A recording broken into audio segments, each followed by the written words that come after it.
Hey guys, I've got something a tiny bit different for you today in that unfortunately my August Life Crafted kit is lost in the ether of international postage somewhere, and I just have total FOMO of all the gorgeous projects that the design team are putting together.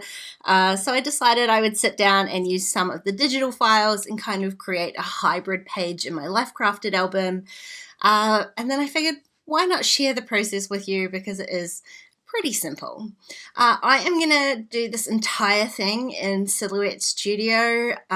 This is a free software. Even if you don't have an actual Silhouette machine, you can still use the software and just print it out on your home printer. So it is very handy for that sort of thing. I know not everybody has Photoshop, so I'm just going to show you a really simple way to put together a Life Crafted page.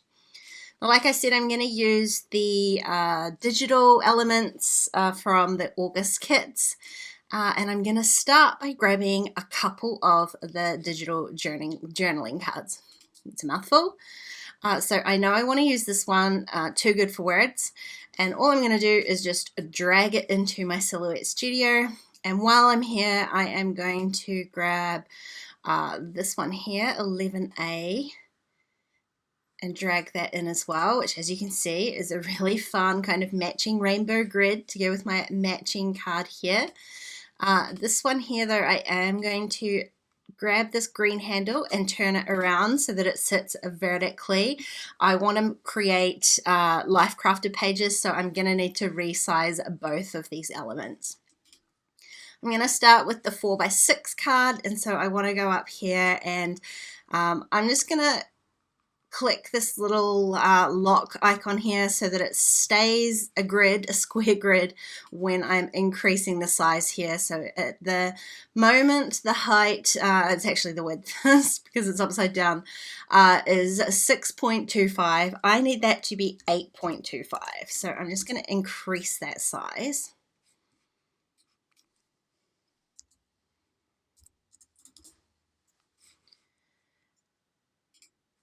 Which is fine, except it's a little bit too wide. I need to just make it about 5 inches wide. So I'm gonna start by dragging out a rectangle here, and I want this rectangle, I'm gonna unlock this thing.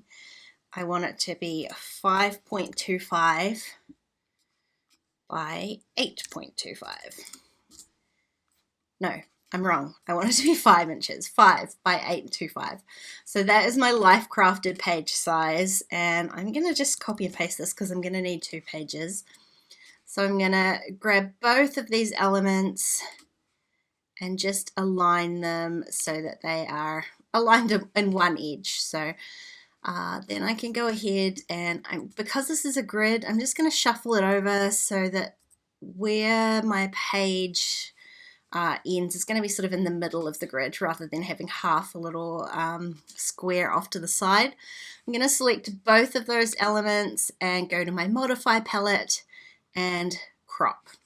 So now I have my 5" by 8¼ Life Crafted page of rainbow gritty goodness. And I want to create something similar using this card as kind of a title for my page. So I'm going to pretend that this is my Life Crafted page, and let me color this in white so we can see it. I'm going to put it over here and send it backwards. So here is my journaling card. I'm going to plonk this in the middle here and then just drag out these diagonal arrows, so the arrows at the corner, sorry, the like little boxes at the corner. That will keep it nice and sorry, I'm lost for words today. It keeps the dimensions the same size, the ratios the same size, so I'm not stretching it out. If you use these ones in the middle, you're going to end up making things sort of a bit wonky. Actually, I'll just undo that so I know that it's right. The other thing that I want to do is, I'm not going to worry too much about it. I can put this here, but the other thing that I want to add to this page, I mean, that's it basically. that's my two-page, like my spread done. Apart from adding a photo, I'm just about finished already. The other thing that I want to add to this though is, I just want to make sure I'm getting the right thing here. Yeah, some of the floral ephemera from the August kit. So I'm just going to go through here and I want to pull out all of the florals. Which I can't find. There's one. Here we go. And I'm going to do the same thing. I'm just dragging it onto my design space. All of these gorgeous flowers.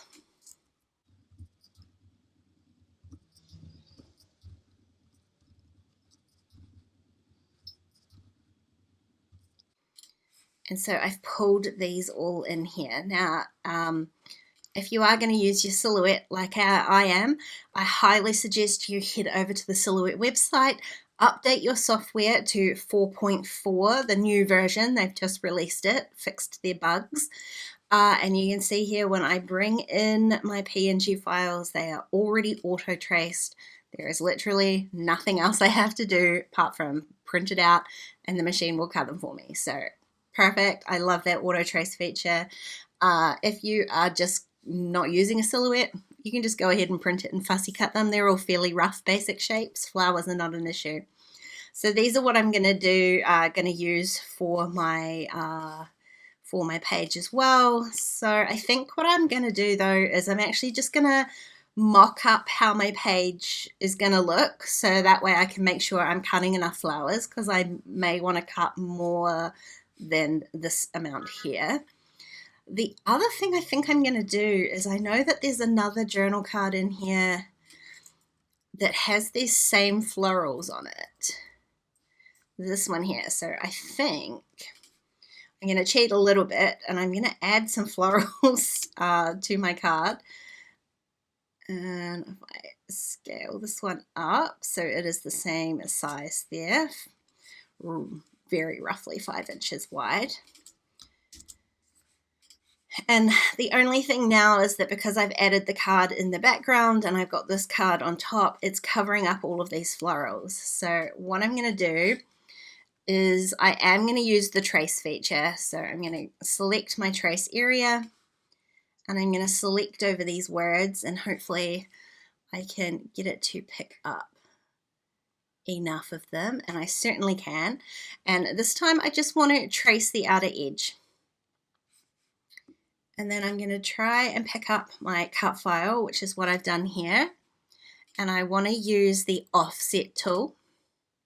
So I'm just going to click offset, and I don't need to be too precise about this. I'm not actually going to cut this out. Well, actually, I wasn't going to cut this out, but now I think I will. I think I will. And so I'm going to just alter the distance here and then go apply, which gives me my cut file. I'm going to zoom in here so you can see what I'm doing. So I now have 2 cut files in here and I don't need them. So I'm going to select the first one, which is just around the outside of the words, and I'm going to remove that. And then I'm going to pick up this cut file. I'm going to right click and release the compound path. I don't want to cut all of these tiny little pieces on the inside here. So I am just going to, holding down my shift key, select the outside cut line, and then that leaves all of these little bits selected, and I can just hit delete and delete them. So the last thing I want to do is I want to select both the card and the cut line that I've created. Go to my modify palette and I'm going to hit crop again, and this will give me my little cropped out words. So if I was just going to print them and not cut it out, this will work too, because it means that I can place this in here without it covering up my florals. You can see it gives me more than enough space. If I select the background, I can center that, but I do want to cut it. The only thing I want to do is make sure that I have a cut line on here. You can see when I cropped it, it changed it to a no cut line. So I want to go into my send tab and create cut so that I can make sure that I'm going to get this edge cut as well. So I've got my 2 pages, and what I want to do is mimic these florals down here with the florals that I have cut. I'm going to mock up a photo here, and let's say I'm going to print a 3x4 photo. And I will just give this a little bit of a tone so we can see where it is. And I'm going to pop this onto my second page. So this just is going to show you where the photo is going to go. And then I'm just going to start layering my flowers.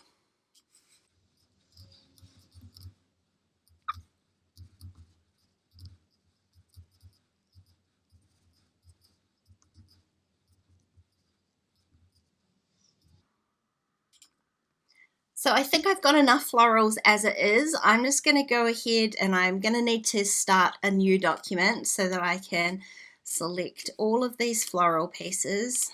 I'm going to copy those and have a new document because I need to print on A4 paper. I'm going to add some registration marks. I'm going to pop my flowers on here, and I can go ahead and print and cut these.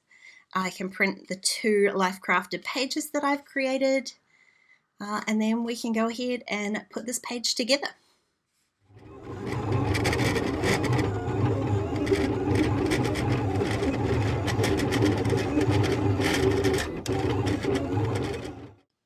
So here we go. I've got everything cut out. You can see I ended up duplicating those flowers multiple times. Might as well fill up the sheet with florals. You know I'm going to use them at some point. And that's also my title piece there. So I'll just carefully pull all of these off the mat, and then I can start working on my page, which is going to be super simple because I've already designed the page. I literally just have to stick everything down. So the beauty with these Life Crafted pages, I can print them on A4, and all I've got to do is trim down these sides here, and I have my 2 5x8¼ pages. I am just going to hole punch these. I've got a 6-hole punch that works really quickly, so I've got a wee template that I use just to make sure I'm getting that centered. And I'm ready to go. So I'm going to stick down everything exactly the same way, basically, that I had already designed in the Silhouette Studio software. I just have an actual photo this time. So just a selfie I took after one of our Patreon live streams. I just thought that worked really nicely with this kind of title here, Too Good for Words. I always feel great after finishing up with those ladies. And I had sun streaming through my window and a glass of fresh orange juice, and things just couldn't really be better. So that worked nicely. Plus the colors, perfect for this page. So like I said, I'm not going to change anything. I'm laying it out basically exactly the same. It's not, you know, millimeter for millimeter. And some of those flowers I did increase and decrease the size to kind of give myself a little bit of variation. And so I don't have exactly the right ones. I'm just doing what visually looks right. I do have that page up on my screen next to me, so I am going back to look at that, which is when I realized can't find one of the florals I cut. I know that I cut it, and when I was editing this, I went back and had a look at when I was lifting the page off the Silhouette mat, and I can see that I actually ripped, it had a very tiny little stem, and I actually ripped it off and didn't notice. So the actual flower, the floral piece is in there, but it didn't have the stem and leaves on it, which is why I can't find it. So I just replaced it with another one, grabbed another one of those blue florals, which I quite like. It kind of balances out a little bit. This is not necessarily one of those pages where I've got like 3 points of interest, but I do have 3 points with those blue flowers, so I'm calling that good. Now, the most time-consuming part of this entire page was that I decided to bump a few things up on some craft foam, and that is what took the longest. So even the laying it all out in Silhouette did not take nearly as long as putting all of this foam on here. I almost considered leaving the sound on for this part, guys, because I did sing to myself. a very sad little song about how boring it is putting foam on the back of these things. So that was my most time-consuming, boring part of this. So I won't make you watch all of it, but what I wanted to say is that I used my T-square ruler just to make sure that I got that title straight, and I'm going to use it again here to make sure that I can get my photo lined up with the top of that title piece. And I am just going to wiggle it up a little bit so that it sits in the middle of the grid lines. It just looked a bit visually unbalanced when the grid lines were off-centered, so I centered all of that, and then I'm just going ahead and adding some of this craft foam. I did add a couple of extra flowers onto the left-hand side, just with a bit of the same foam to give the same dimension as the right-hand page, otherwise everything is kind of on the right-hand side. So skipped out a considerable portion of that foaming here. This is my last piece, and I decided to add a second layer of foam just because it's going to sit on top of those other florals, and so again it just adds a little bit of dimension. And the only other thing I'm adding is a couple of the sort of green leaves that trimmed out separately from the florals, and I'm also going to add this piece here. When I cut it off, it still had some foam on it, so I stuck that down as well. And the only thing I have left to add is some journaling, which I'm going to add off camera. And that is this a very simple hybrid page all done. So if you haven't had a look at the digital files in the Citrus Twitch shop before, I will leave the link down below. There is a lot of fun things you can do with them. If you enjoyed this video, please give it a thumbs up, and don't forget to subscribe to my channel if you haven't already. If you want to keep watching, there are a couple more videos on screen. Otherwise, I'll see you next time. Bye guys.